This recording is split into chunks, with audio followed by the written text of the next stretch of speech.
United nation, एकजुट हो जाएं तो हो जाती है ताकत, क्या कहते हैं। और 1945 में 24 अक्टूबर 1945 में सैन फ्रांसिस्को में बनाया गया यूनाइटेड नेशन। पहले यल्टा कॉन्फ्रेंस बुलाया गया जहां वर्ल्ड के 3 सुपर पावर्स इकट्ठा हुए, चर्चिल, रूजवेल्ट और स्टालिन, ये तीनों इकट्ठा हुए और उन्होंने डिसाइड किया कि charter of the United nation लिखा जाएगा। और 1945 में सैन फ्रांसिस्को यूनाइटेड नेशन बनाया गया। क्यों बनाया गया? ताकि वर्ल्ड के नए वॉर्स ना हो सके, क्योंकि वॉर डिजास्टर्स है। क्यों बनाया गया? क्योंकि लीग ऑफ नेशन फेल हो चुका था। एंड सबसे इंपॉर्टेंट है, थर्ड वॉर का डर बना हुआ था। डर था कहीं फिर वॉर ना हो जाए और फिर विश्व में तबाही ना हो जाए। और वर्ल्ड सुपर पावर ब्लॉक्स में बच चुका था, डिस्ट्रक्टिव वेपन्स बन चुके थे। कहानी बता चुका हूं। नेक्स्ट ऑब्जेक्टिव, तो ऑब्जेक्टिव दिए हैं तो क्या चाहते हैं? चाहते हैं कि international peace and security maintain रहे, वर्ल्ड में कंट्रीज के बीच में फ्रेंड रिलेशंस हो, कोई भी देश किसी देश के साथ दोस्तीपूर्ण रवैया रखे, इंटरनेशनल कोऑपरेशन अचीव करना चाहते हैं। और 3D चाहते हैं। क्या चाहते हैं? 3D क्या है? 3D, disarm, decolonise, develop. Disarm मतलब हथियारों की दौड़ खत्म करना, डीकोलोनाइज जहां जहां देश गुलाम है उनको आजाद करा देना। हम भी आजाद ऐसे ही हुए थे, डीकोलोनाइज हो गए थे। ठीक है, क्या प्रिंसिपल्स इनके? प्रिंसिपल है हर देशों की इज्जत होनी चाहिए, चाहे छोटा देश हो चाहे बड़ा देश हो। ऐसा नहीं है कि अमेरिका बहुत पावरफुल देश है तो उसकी ज्यादा इज्जत होगी और छोटा देश श्रीलंका तो उसकी इज्जत नहीं। ऑल कंट्रीज आर इक्वल, सबकी इज्जत बराबर हो गई है। और गुड फेथ अमंग देमसेल्व्स, एक दूसरे देशों पे विश्वास रखना है। कोई पीसफुल, अगर कोई इंटरनेशनल डिस्प्यूट हो रही है तो मार पिटाई करके झगड़ा करके नहीं, डिस्प्यूट को पीसफुली सेटल कर लेना है। और क्या करना है? रिफ्रेन फ्रॉम यूजिंग फोर्स, किसी भी तरह से लड़ाई झगड़ा करके या अटैक करके किसी से काम नहीं बनेगा और लड़ाई झगड़ा पड़ेगी। तो देखिए ये मान लेते हैं, अगर सोचिए ये पढ़ तो रहे प्रिंसिपल, अगर यही प्रिंसिपल हमारे देश दुनिया वाले मान लेते, इजराइल मान लेता, क्या कहते हैं, ईरान पे अटैक करता, ये तो मान ही नहीं रहे। बने तो बड़े अच्छे प्रिंसिपल है, मान कहां रहे हैं। और to help United Nation when needed, तो यूनाइटेड नेशन की जब जरूरत पड़े देशों को मदद करनी चाहिए। और not to interfere in internal matter, किसी दूसरे देश के आंतरिक मामलों में। अब हमारे देश के अंदर क्या चल रहा है, अगर कोई दूसरा देश, चाइना मान लीजिए, हमारे देश के मामलों में कहता है तो अच्छी बात नहीं है। हम आपके इंटरनल मैटर में नहीं बोलेंगे, आप हमारे इंटरनल मैटर में बोलिए। हेडक्वार्टर्स, आइए शुरू करते हैं। तो सारे हेडक्वार्टर्स कहां पर है? न्यूयॉर्क में है। सिर्फ एक इंटरनेशनल कोर्ट ऑफ जस्टिस का हेडक्वार्टर कहां पर है? हेग इन नीदरलैंड है। बाकी सबके हेडक्वार्टर कहां है? न्यूयॉर्क।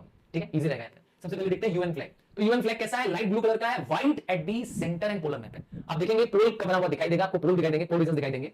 ठीक है, आप देखिए पोलर मैप है, इसमें पोल बना हुआ है। और क्या? ऑलिव ब्रांचेस दिख पा रहा है आपको? क्या क्या कहा? लाइट ब्लू एंड व्हाइट, सही है, light blue and white. Light blue white दिख रहा है, लाइट ब्लू व्हाइट दिख रहा है। और क्या दिख रहा है? पोलर मैप है, पोल दिख रहा है आपको, देखिए आपको पोल रीजन दिख रहा है। और क्या दिख रहा है? ऑलिव ब्रांच, ये रही ऑलिव की ब्रांच। ठीक है, पीस प्रॉस्पेरिटी को दर्शाती है ऑलिव की ब्रांच। और लैंग्वेज क्या क्या है? 5 लैंग्वेज, सॉरी 6 लैंग्वेजेस हैं, इन पे ध्यान देना। Arabic, Chinese, English, French, Russian, Spanish, ये 6 लैंग्वेज है, ध्यान दीजिएगा। Only and only 6 languages are allowed. 6 language, इसका मतलब हिंदी नहीं बोल जाती। और अरे भाई हिंदी अगर बोलेंगे तो वहां के लोगों को क्या लगाया गया है? ट्रांसलेटर लगाया गया है कि उनकी भाषा में ट्रांसलेट कर देती है। तो ये ऑफिशियल लैंग्वेज कितनी है? 6 ऑफिशियल लैंग्वेजेस है। कैसे मेंबर बन सकते हैं? यूनाइटेड नेशन का मेंबर बनना है जो भी देश पीस लविंग कंट्री है, जो भी देश शांति प्रिय देश है, जो यूनाइटेड नेशन के चार्टर को एक्सेप्ट करता है। चार्टर याद है ना, बनाया गया था यल्टा कॉन्फ्रेंस में। तो जो चार्टर को एक्सेप्ट करता है वो इसका मेंबर बन सकता है। ठीक है ना। मेंबर बनने के लिए जनरल असेंबली का परमिशन चाहिए। क्या करना है? जनरल असेंबली का मेंबर बनना पड़ेगा सैन फ्रांसिस्को में। यस, ठीक है।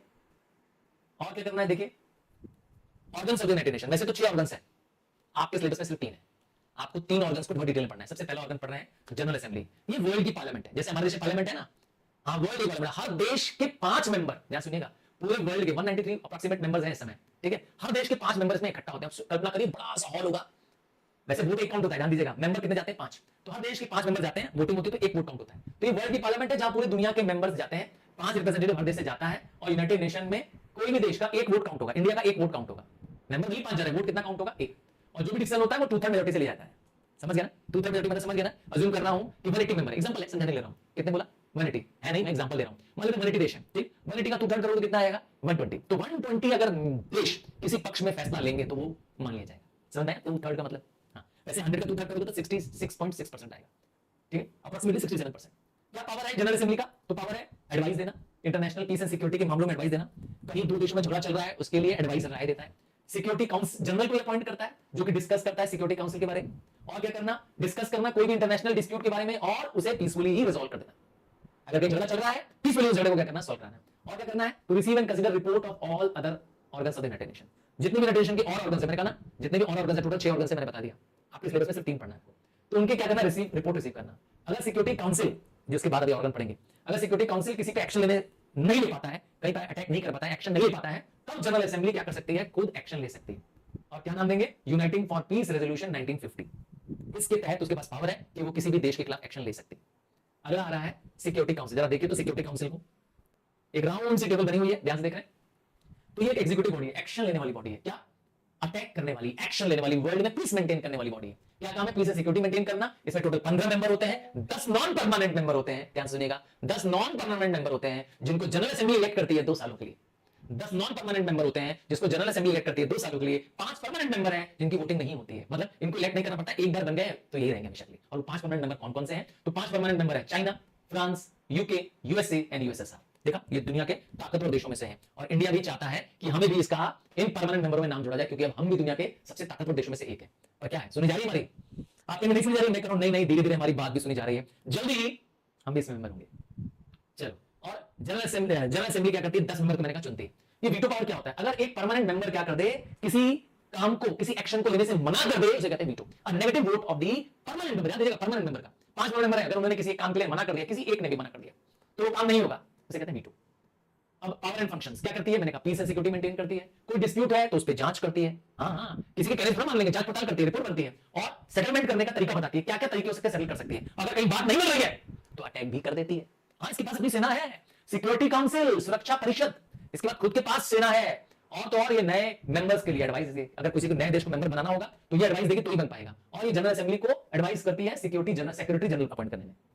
अगली बॉडी इंटरनेशनल, जैसे देश की सबसे बड़ी कोर्ट कौन सी है? Supreme court. तो वर्ल्ड में सबसे बड़ी कोर्ट कौन सी है? इंटरनेशनल कोर्ट ऑफ जस्टिस, है ना। इंटरनेशनल कोर्ट ऑफ जस्टिस का हेड ऑफिस कहां है? हेग, जो कि नीदरलैंड में है।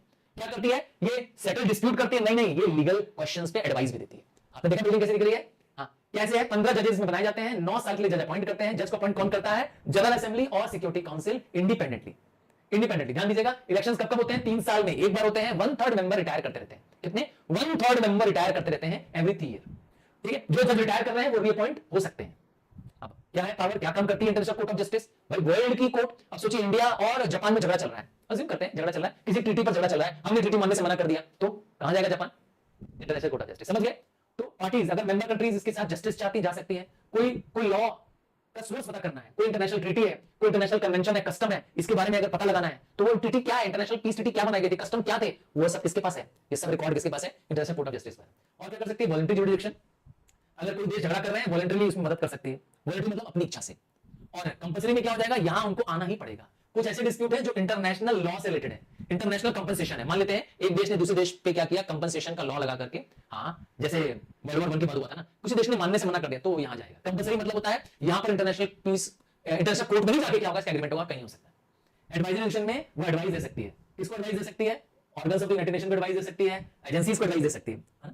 और क्या करती है? इंटरनेशनल जो लॉज बने हुए हैं उसका वो कोड तैयार कर रही है। जो वर्ल्ड ओवर जो लॉज बनाए गए हैं, पीस ट्रीटीज बनाई गई हैं, उसका वो कोड तैयार कर रही है, ताकि हमेशा के लिए रिकॉर्ड बना रहे। और किसी भी तरह का डिस्प्यूट हो तो पीसफुली उसको सेटल कराना, काम नहीं है, peacefully settle the disputes. Major agencies of the United Nation. Major agencies, United Nation की 16 बड़ी एजेंसीज हैं। तो क्या सर 16 एजेंसीज पढ़ेंगे? नहीं, इस चैप्टर में 3 मेजर एजेंसीज पे काम करेंगे। तो यूनाइटेड नेशन अपने काम को एजेंसीज के थ्रू करता है। ये एजेंसीज इकोनॉमिक और सोशल डेवलपमेंट में मदद करती हैं, यूनाइटेड नेशंस की फंक्शनिंग करने में मदद करती हैं। उनमें से सबसे पहले आ रही है यूनिसेफ, जिसका हेडक्वार्टर कहां पर है? न्यूयॉर्क। 1948 में बनाया United Nation children's emergency fund, नाम था United Nation children's international emergency fund. बाद में इसका नाम चेंज करके यूनाइटेड नेशन चिल्ड्रंस फंड बना दिया गया। क्यों? क्योंकि वर्ल्ड वॉर्स जब हुए तो लोग तो मर गए, सैनिक तो मर गए, पर बच्चे क्या हुए? उनके हजारों लाखों बच्चे अनाथ हो गए, तो उनके लिए बनाया गया था, उन अनाथ बच्चों के लिए वर्ल्ड वॉर के बाद। इनको पैसे कहां से आते हैं बच्चों के लिए? क्योंकि चिल्ड्रन के लिए फंड है, तो मैंने कहा डोनेशन से आते हैं, वॉलंटरी कंट्रीब्यूशन से आते हैं, और इनकी ग्रीटिंग कार्ड्स बिकते हैं मार्केट में। हाँ, यूनिसेफ कार्ड्स क्या काम करती है? मैंने कहा बच्चों के लिए काम करती है, बच्चों के सर्वाइवल, हेल्थ, वेलबींग के लिए काम करती है, बच्चों की ट्रेनिंग कराती है, टीचर्स की ट्रेनिंग कराती है, और न्यूट्रिशनिस्ट की। न्यूट्रिशनिस्ट कौन होते हैं? अरे वो लोग जो बताते हैं कि क्या न्यूट्रिशन में, डाइट में आपकी कमी है, क्या खाना खाएं कि आपकी हेल्थ बेटर रहे। गवर्नमेंट को हेल्प करती है कम्युनिटी बेस्ड सर्विस देने पे, माओ को मैटरनल एंड चाइल्ड हेल्थ पे ध्यान देती है। हाँ, प्रेग्नेंट लेडीज को क्या डोसेज ऑफ मेडिसिन लेना है, फ्री डोसेज ऑफ मेडिसिन ये देती है। क्लीन ड्रिंकिंग वाटर का सर्विस का मदद करती है, सैनिटेशन में मदद करती है। और तो और समय समय पे इम्यूनाइजेशन प्रोग्राम, आपने सुना होगा कोरोना के टाइम पे आपको वैक्सीन लगी थी, तुमने लगाई थी कोरोना में वैक्सीन? क्या कहते हैं, हम लोग की पूरी फैमिली लगवाई थी ना वैक्सीन। तो यही वैक्सीन कौन प्रोवाइड कर रहा है? यूनिसेफ प्रोवाइड करा रहा था। सच कह रहा हूं। और आजकल भी जो बच्चों को, छोटे बच्चों को दवाई लगती है, वैक्सीन लगती है, अरे पोलियो ड्रॉप पिलाया जाता है, ये सब कौन करा रहा है? यूनिसेफ करा रहा है।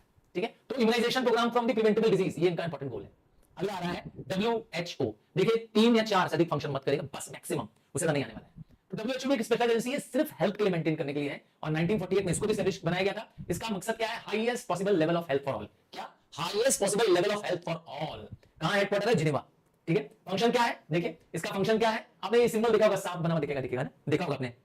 चलो, इनका फंक्शन है हेल्थ सिस्टम को इंप्रूव करना, देशों में जो हेल्थ सिस्टम्स है उनको बेटर करना, ड्रग्स में डेवलप करने में मदद करना, दवाओं को बनाने, ड्रग्स मतलब दवाएं, और क्या करना? रिसर्च में, नई नई दवाओं के रिसर्च में, मैंने कहा था कोविड वैक्सीन के रिसर्च में डब्ल्यूएचओ ने मदद की थी।